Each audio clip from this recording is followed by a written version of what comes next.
Warahmatullahi wabarakatuh. Jumpa lagi dengan saya Freddy Sudaryanto. Seperti biasa di kasus Jalan Cagak Subang subuh ini. Sebelumnya saja mengucapkan mohon maaf lahir batin. Taqabbalallahu wa minkum syamakum. Semoga di hari Idul Fitri ini, di hari yang suci ini, sekaligus saya beserta keluarga mengucapkan mohon maaf lahir batin. Barangkali banyak sekali kata-kata saya ataupun ucap yang menyinggung perasaan untuk para netizen, para saksi dan semuanya. Untuk itu di hari yang suci ini saya mengucapkan mohon maaf lahir batin sekali lagi. Setelah kemarin difokuskan untuk silaturahmi, kita coba sekarang untuk membahas lagi kasus Subang. Pertanyaannya, mungkinkah Pak Yosef akan membongkar kasus Subang ini dan dia akan membongkar dan mengucapkan ada saksi lain? Maksudnya ada orang lain atau pengganti lain. Pertanyaan itu kan, karena itu sempat dilontarkan oleh Pak Yosef di beberapa waktu ya, bahwa ada peran pengganti seperti itu. Ya, kok ini kenapa ngelek ke ini ya? Seperti kayak delay ini. Mulut saya sama suara kayak delay ini. Tapi tidak apa-apa. Kita lanjutkan. Apakah mungkin Pak Yosef akan membongkar? Itu pertanyaan. Karena seperti disampaikan akan dibongkar nanti di pengadilan. Dibongkar itu dibongkar apanya sebenarnya? Ya. Apa yang akan dibongkarnya? Itu jadi pertanyaan sebenarnya. Kemudian apakah ada peran pengganti katanya? Apa yang disampaikan oleh Ramdhanu itu bukan orang-orang itu ya, yang disebutkan kan Pak Yosef, Ibu Mimin Abi dan Arigi. Sekarang pertanyaan begini, pada saat di persidangan nanti, kalau memang iya, satu pertanyaan dari hakim, kenapa nggak dari dulu disampaikannya? Kenapa kok sekarang? Kan gitu ya. Kan sudah di BAP, di BAP itu kan dipertanyakan beberapa hal yang berkaitan dengan termasuk kepada pelaku gitu kan. Nah, ini kenapa kok baru menyampaikan sekarang? Nah, kenapa? Karena ada suatu proses pada saat menyebutkan seseorang kan, itu kan nanti hakim akan memproses apakah informasi yang disampaikan ini valid, ada bukti, dan memerlukan suatu proses. Apakah akan diterima oleh hakim nantinya? Dan akan ditanya kenapa nggak dari dulu disampaikan gitu kan? Misalkan begitu. Berarti ini kan ada dugaan banyak sedikit masyarakat yang menilai kalau misalkan ini sampai terjadi berarti malah ini melakukan perintangan penyidikan gitu kan, seperti itu. Nah, ini sehubungan mau baterainya mau habis, saya lupa nggak dipersiapkan, saya sambil ngecas dulu sebentar ya.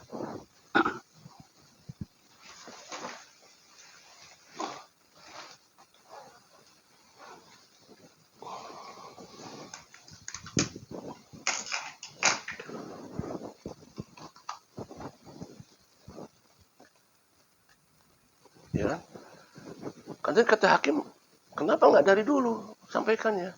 Kan ini harus ada proses lagi. Nah, permasalahannya akan diterima nggak oleh hakim karena ini sudah masuk persidangan masalahnya gitu loh. Apakah karena untuk menentukan seseorang menjadi tersangka baru kan harus ada proses penyelidikan, cek-recek, kemudian mana bukti-buktinya segala macam kan harus diproses. Tidak mungkin dalam persidangan itu hakim langsung menentukan seperti itu gambaran kita ya, gambaran saya gitu ya. Kan bisa seperti itu sepertinya kan. Nah, justru ditanya kenapa tidak dari dulu? Apakah ada menghalangi perintangan? Nah, kedua adalah begini, apakah kalau misalkan Pak Yosef berkata demikian akan membongkar? Ya, akan membongkar. Kalau memang jelas bahwa ada pelaku lain, itu kan harusnya dibongkar aja cepat gitu, jangan nunggu-nunggu pengadilan. Kalau memang ada gitu loh, dibongkar. Ya. Sekarang begini, kalau misalkan ada peran pengganti lain, berarti pernyataan Danu itu bohong semua. Ya kan secara tidak langsung pernyataan Danu bohong semua. Apakah mungkin Danu berbohong melalui proses rekonstruksi dari urutan adegan 1 sampai adegan ke 97. Coba bayangin. Apakah mungkin Rando berbohong nih secara kita sebagai orang secara normal aja melihat gerakan-gerakan semua yang dilakukan di TKP. Apakah mungkin Rando berbohong seperti itu? Taruhannya apa coba bohong? Kan ini udah berbohong apalagi di dalam rekonstruksi itu di sana dihadiri semua pihak ya, dari kejaksaan, dari LPSK, malah Kapolda Jabar juga hadir di sana. Ya kan? Apakah mungkin Nanu berbohong seperti itu? Taruhannya apa coba? Nanu mau berbohong kalau berbohong. Wah kan gelap, Bang Freddy di sana nggak akan kelihatan. Iya ada yang namanya memegang, kan jaraknya cuma 1 meter. Memegang almarhum Amelia, mereka berempat. Ya, memegang almarhum Ibu Tuti. Kan jaraknya dekat, masa nggak jelas kelihatan? Pasti kelihatan lah. Ya kan? Nah ini kadang-kadang kita berpikir apa masuk di akal seperti itu kalau misalkan Pak Joseph mau membongkar. Ya ini sekali lagi kan, ini kan hanya pikiran saya saja gitu kan pikiran rekan-rekan pasti berbeda lah ya. Ada yang berbeda, ada yang tidak juga. Ada yang sepemahaman dengan saya juga ada. Rasa-rasanya nggak mungkin ada yang mau dibongkar oleh Pak Yosef. Ya ini menurut saya ya. Sekali lagi ini menurut saya pribadi. Karena ya kenapa kalau mau dibongkar ya jauh-jauh hari pada saat di BAP kalau mau bongkar. Dan kalau tahu bahwa pelakunya orang lain, ya misalkan gitu ya kalau orang lain, kan Pak Yosef dikorbankan kalau misalkan tahu bahwa pelakunya bukan Pak Yosef itu kan dan tahu pelakunya orang lain misalkan ya, kan itu sama dengan dikorbankan, ya harus diproses dong harusnya, kan seperti itu ya. Dan kalau tahu bahwa Pak Yosef bukan pelakunya misalkan ya, kemudian tahu pelakunya orang lain, ya Ramdhanu berarti sudah berbohong ya harus diproses tuh Ramdhanu secepatnya kan gitu kan. Nah kan ini kadang-kadang suka ngemasuk nalar kayak begini gitu. Sekali lagi ini kan baru pemahaman saya pribadi. Sah-sah saja kita berbeda ya, tapi ya sekali lagi bahwa itu pemahaman pribadi saya dan logika. Saya bermain secara logika gitu. Ya, kalau mau dibongkar dari awal seperti itu kan. Dan tapi selebihnya nanti kita lihat di pengadilan ya. Pengadilan nanti akan menentukan siapa yang benar, siapa yang salah. Ya, karena ya sekali lagi bahwa pihak jaksa penuntut umum pun pada saat mengambil keputusan untuk P21 kan itu sangat alot ya, sangat alot gitu. Jadi memang sangat hati-hati juga untuk menentukan kira-kira nanti bagaimana cara jaksa penuntut umum meyakinkan kepada hakim bahwa memang inilah benar apa adanya. Sudah P21 dan lain sebagainya, tentu sudah ada alat bukti kan. Nah, sekali lagi bahwa apakah mungkin Pak Yosef akan melakukan itu, membongkar dan lain-lainnya, ya kita tunggu saja nanti di pengadilan ya. Tapi kalau saya pribadi rasanya tidak mungkin. Saya pribadi ya, sekali lagi ini pribadi. Rasa-rasanya tidak mungkin lah. Apa yang disampaikan oleh Ramdhanu rekonstruksi itu apa adanya, seperti itu. Ya kita juga jadi berpikir, memang sempat berpikir Pak Yosef kan dihadapi ini pasal 340 gitu. Pasal 340 yang dihadapinya ya. Satu pertanyaannya memang satu, cuman itu saja. Pasti adalah siapakah yang melihat Ramdhanu di TKP? Satu pertanyaan memang itu. Pasti dari pihaknya Pak Yosef. Siapakah yang melihat Ramdhanu di TKP? Seperti itu. Apakah ada yang melihat Ramdhanu di TKP? Sementara Pak Yosef dan lain-lainnya mengatakan bahwa tidak ada di TKP. Sesuai dengan alibi masing-masing seperti itu. Hakim nanti akan menilai semuanya. Ya. Hakim yang akan menentukan itu semua. Ya.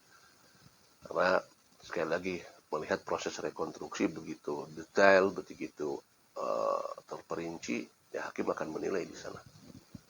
Apakah sejauh itu Danu bisa membuat, kalau dia bohong gitu ya, membuat rekonstruksi sebegitu panjang, detail, sampai tahu megang kiri, megang kanan, posisinya di sini, posisi di sini, kan itu nggak gampang seperti itu.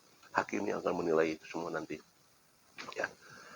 Ya sekali lagi kita tetap ajas praduga bersalah sampai sebelum ada ketuk palu ya. Ya kita yakinilah bahwa apa yang dilakukan oleh saudara Ramdhanu adalah benar. Kalau menurut saya itu ya, menurut saya itu karena ya itu sangat terperinci apa yang disampaikan oleh Ramdan. Kemudian juga nanti juga ya itu tadi Pak Yosep misalkan dihadapkan dengan 3-4-0. Tentu ada pertanyaan, apa Pak Yosep tidak takut menghadapi 3-4-0 gitu? Kan ini kalau hakim, wah ini tidak kooperatif misalkan ya, tidak kooperatif terus 3-4-0 tidak kooperatif, kan itu kalau misalkan ya gemes banget gitu kan, seperti itu, bisa saja seperti itu. Ya kembali lagi nanti kan ini kan ada di bawah pengawasan daripada PH ya, kuasa hukum, harus seperti apa, harus siapa. Dan kita yakini bahwa Pak Yosef tetap pada pendiriannya dengan alibinya seperti itu. Tapi nanti yang akan dikejar itu adalah kan alibi itu kan nanti berkaitannya juga apakah alibi itu dari jam-jamnya itu masuk di akal apa tidak ya. Katakanlah tukang surabi jam berapa, nanti di tukang surabinya, dan dia akan dicocokkan dengan rekonstruksi jam jam berapa, pulangnya jam berapa, perjalanan misalkan kalau memang ia disuruh tukang surabi dari TKP sampai ke tukang surabi berapa menit ya. Misalkan perjalanan pakai motor berapa menit, apakah Pak Yosep pulang dulu ke sana ya, kan nanti kan hakim jaksa penuntut umum yang akan mencercar itu semua ya, dan bisa meyakinkan kepada pihak hakim. Demikian, Assalamualaikum warahmatullahi wabarakatuh.